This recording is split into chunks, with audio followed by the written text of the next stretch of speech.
Hello everyone, I'm Bruffy1322 and this video is going to show the fastest fully upgraded vehicles in the GTA Online Off-Roads class in terms of lap time. As always, the position counter is in the top left with the best lap time the vehicle achieved in the top right, and for this 2020 series I'll be showcasing the non-raceable vehicles first. So even though, for example, the Sasquatch is in the off-road vehicles class and has the quickest lap time overall, since it can't be used in regular off-road vehicle races, it's not going to be included in the main list. We start the regular raceable vehicles list with the Dune loader in 31st place overall. This video only focuses on track performance, so if you're interested in top speed, where braking, cornering and acceleration aren't relevant, check the link in the description for the top speed testing series. And if you want to know more information about this testing, including the extent to which it's accurate and how useful it is for you personally, have a read with the full description as everything that you need is in there. This video lists all vehicles and is correct as of the Casino Heist update. For any off-road vehicles added after that or other classes of cars, check the playlist linked in the second line of the description, and feel free to check out my Patreon or become a YouTube member if you want to support this work and get testing results of any new cars a little bit early. So as you saw, that it didn't take very long for us to see how the Jabba does. It's the slowest vehicle in the off-roads class. Overall as well, it's slower than what we see from the Dune loader, which is the slowest for the raceable vehicles. Really not that quick, the Jabba, but it's very close to what we saw from the RC Bandito, so in terms of lap time they're pretty close, and they couldn't be more different in size, I guess. So these first vehicles that we're seeing, it's a pretty eclectic mix of vehicles. There's a lot of weaponized stuff, like here with the Menacer and the Insurgent pickups, things like that. There's arena war vehicles mixed in with all this kind of stuff. The arena war vehicles are generally quicker than other vehicles because they get the nitrous boost, which, you know, that gives them a big speed increase. But it's just the off-roads class is kind of like the sports class, where so many vehicles have been shoehorned in and put into the off-roads class that could quite easily have been somewhere else. For example, the military vehicles class for a lot of these, you know, like the Insurgent, for example, it's a big military truck with a gun on it.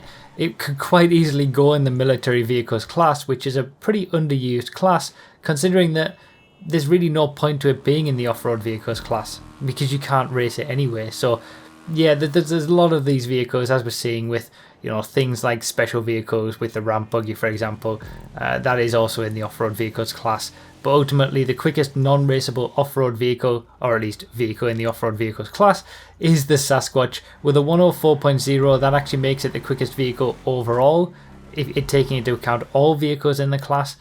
But like I said, it really only gets that because it has that nitrous boost that gives it that extra speed when you activate it.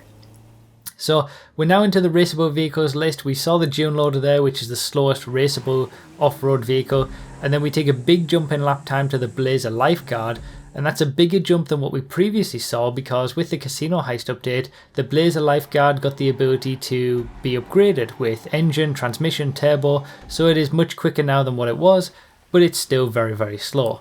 So as we go through these first few off-road vehicles, I'll do a little bit of explanation as to why I don't test all these vehicles on an off-road track, because it's a common thing.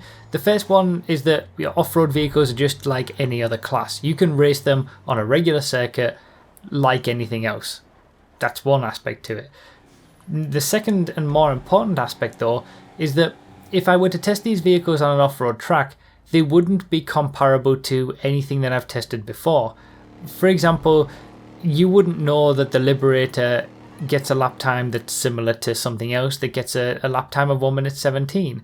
You wouldn't be able to compare how some of these cars do in comparison to cars in other classes. Like, for example, you can compare something in the sports class to something in the supers class because they're both tested around the same track, and that extends into off-road vehicles. Just because they're in a class that's called off-road doesn't mean that you have to exclusively use them off-road. And when it comes to testing, I have to test everything in the same situation and under the same circumstances, so everything is, you know, tested the same way, so it's all comparable with each other. The third thing is that there's a lot of variables when it comes to off-road tracks. There's all sorts of different terrain. These vehicles all have different off-road traction loss statistics, which makes them better or worse off-road as well. And it's just not possible for me to add in more testing than what I already do. I'm already at, absolute maximum for lap time and top speed testing. Obviously, we'll be seeing the top speed testing for all of the off-road vehicles in the separate video for that as well. But I'm already at my limit with that. I can't test in any more areas. And especially off-road, where there's so many different variables and so many ways that could be tested, that it's better to just test these vehicles in the same way that I test everything else. Now, having said all that, I have actually made a video quite far in the past where I basically explained as much as I'm ever going to explain about what makes a vehicle good in an off-road situation, and how you can basically look at this list, look at the stats of the vehicles, and cater that to your own uses. So you can find out that one car might be slightly better in an off-road situation because it's got a slightly lower off-road traction loss statistic, so it's going to be slightly better off-road. I'll leave a link to that video down below in the description. Watch that, it will explain everything. There'll be various links in the description of that video as well that can give you all the information that you need. But in general, you're not going to see that much of a difference either, and that's another reason that I don't bother to do any extra testing off-road, because it doesn't really matter that much. You're not going to suddenly see a vehicle that's in 10th place for the class suddenly become the best one to use, and especially when we get to the very top vehicles, there's only really one vehicle that you're going to want to use in any off-road race situation anyway, and it's not even in the off-road class. So, the benefits of testing in an off-road situation are kind of outweighed by the lack of usefulness of it. And like I said, I've already made a video that explains everything, and you can find all that for yourself. I'll leave the link for that down below in the description, but it's really not going to make that much of a difference. The top vehicles are still going to be the top vehicles regardless. So after all that's been said, we're coming up to the top 10 for raceable off-road vehicles, and the Brawler just misses out, but as you might have been seeing from the lap times, there's a lot of vehicles here that are very similar in terms of lap time, especially around the 1 minute 10 mark. There's quite a few vehicles, 1 minute 9, 1 minute 10, 1 minute 11, all very close, but these are all actually really so far off the pace as well that you can't really realistically use these in an off-road race anymore. The Brawler you might have been able to use back in the day, but it's not going to compete. But again, ultimately, all of these vehicles are trounced by the top few bonus vehicles anyway, which we'll see at the end. So the Dune Buggy, considering it's a vehicle from back in 2013, still doing pretty good to be into the top 10. We've had so many vehicles added to the off-road vehicles class. For there's not a lot of them have been quicker than even just the basic Dune Buggy from back in the day. And then into the top 10 we've got quite a few Blazers, and the reason for that is the Blazer, it corners like a motorcycle really. It's got very, very good cornering ability, and around a track like this it can just take the corners quicker than pretty much everything else in the class. That goes for obviously the Hot Rod Blazer, the regular Blazer, which are very, very closely matched, and then the Street Blazer, which we're going to see in a few positions time, which is a little bit quicker, a little bit more powerful. Remember that with the Blazers, leaning forward on them does make them quicker, just like a motorcycle. Obviously with a motorcycle you can wheelie and that'll make them even quicker, but with the Blazers, leaning forward will help. Now the Bifter, one of the very first DLC vehicles with the very first DLC pack for GTA Online, that's still just misses out on the top 5, but it's still up there in 6th place with a 108.1, does pretty well. And then we get into some basically DLC vehicles that have changed the game, if you like, when it comes to off-road vehicle speed. So first up we got the Trophy Truck in 5th place, and then after it we'll have the Desert Raid in 4th place, and they're very closely matched as well. They're pretty much the same vehicle under the hood. They've got a few very slight differences, but in the end the Trophy Truck and the Desert Raid, you can choose either of them for whatever situation that you might want to use them in, and you'll get generally the same experience and the same sort of lap time. Obviously, all of my testing is about speed and performance around a track, so some of these vehicles might be better in certain situations if you're rock climbing or trying to get up Chiliad and things like that. That's obviously not what I'm testing and not what I'm here to do. but keep that in mind.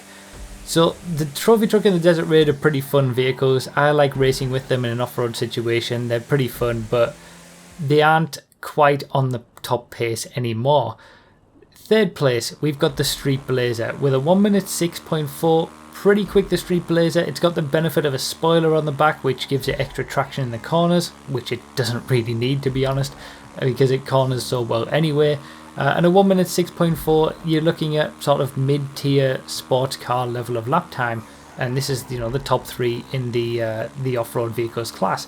So does pretty well, the Street Blazer, but even that is left behind a little bit by the top 2.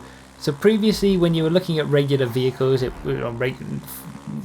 aren't sort of kind of like motorcycles with the Blazer, you were looking at the Trophy Truck and the Desert Raid to top the class. But then the Camacho came along, which is now in second place, because again, the pace just keeps increasing as time goes on. But the Camacho came along with a 1 minute 5.7, and you know, completely decimated them. And for such a big vehicle, the Camacho does really, really well to get the kind of speed that it does. It's pretty good in the corners, but mainly it gets its speed from great acceleration out of the corners. And to be fair, the Camacho is probably one that you're going to want to choose for off-road vehicle races, because it's going to handle off-road tracks in a much better way. It's a lot more stable. But the absolute quickest vehicle in the off-road vehicles class is the brand new Vagrant. This just came with the Casino Heist DLC, and whether it's worth its price or not, I don't know, but it certainly gets the quickest lap time. At this point, feel free to subscribe if you haven't already for regular lap time and top speed testing videos and update videos when new cars are released, and check out other classes in the playlist. But the Vagrant gets a lap time of 1 minute 4.4, which is over a second per lap quicker than what we saw from the Camacho, but it does have a bit of a disadvantage when you're actually looking at an off-road track, because it doesn't really handle the bumps of an off-road track very well. Certainly nowhere near as good as what a Camacho would. So over the course of a race, unless you're driving the Vagrant perfectly, you're probably going to do a quicker race overall in the Camacho, even though it's slightly slower, you know, at its absolute maximum. Another thing to point out is that the Vagrant costs $2.2 million, whereas the Camacho only costs $350,000. And for that kind of lap time difference, I don't think that's really worth the investment. Also, to keep in mind, these two bonus vehicles that we're about to see also exist. The Sanchez here, first of all, which since 2013 always used to be the actual choice for off-road vehicle racers. This only costs $7,000, and it's quicker than everything that we've seen. And then we've got our first bonus vehicle, which is actually the number one for off-road vehicle racers, and that's the BF400, which costs $95,000. You know, we're talking 5% of the price of a Vagrant, and it's over a second per lap quicker. Now, people sometimes say that you shouldn't trust a BF400 because you can get knocked off and things like that in races, but it's so much better and so much quicker in an off-road situation, especially taking into account its incredible top speed when you're getting that front wheel up and wheeling with it, that even if you do get knocked off, you're gonna catch up very quickly anyway. In addition to that, if you're doing an off-road stunt race, you can't be knocked off a bike, so that's something to keep in mind as well. But basically, the two bikes, less so the Sanchez because the Vagrant is very close in terms of lap time to it now, but certainly the BF400 absolutely break the class completely. You're, in any random off-road vehicles race, you're going to want to use a BF400 instead of anything else. Especially considering it's, you know, less than 5% of the cost of a Vagrant. Even the Camacho is a better option probably than the Vagrant in most situations, and that's much, much cheaper as well. But it's really ironic that a vehicle that isn't even in the off-road vehicles class breaks the off-road vehicles class for racers. The BF400 and the Sanchez are technically in the motorcycles class. They are classed as motorcycles. You can race them against any other motorcycle in motorcycle class races, But for some reason Rockstar decided that the BF400 and the Sanchez can also be used in off-road class races, and you know, there's no reason to use anything else because the BF400 is a decent amount quicker around a lap and significantly quicker in terms of top speed when you're getting that front wheel up, just like most motorbikes are. If you're getting that front wheel up and wheeling with them, combined with their ability to corner very, very well, you're always going to want to choose a motorcycle. So the BF400, it's not in the off-roads class, but it's the choice for off-road races. As long as the creator of an off-road race hasn't, you know, disabled it, which is certainly possible. And I would probably recommend that if you're creating an off-road race, disable it because it just, you know, it kind of ruins it. But yeah, for those asking about other motorcycles, things like the Manches, stuff like that, why can they be used? Where are they in this list? They can't be used in off-road vehicle races. So the BF400 and the Sanchez are the only two motorcycles that can be used in off-road vehicle races. The BF400 completely breaks the class, meaning that for off-road vehicle races, you don't even want an off-road vehicle. But there you go, that's the full list. The Vagrant is number 1, Camacho is number 2, and then you've also got the number 1 and number 2 and all the rest of the list for the non-raceable vehicles.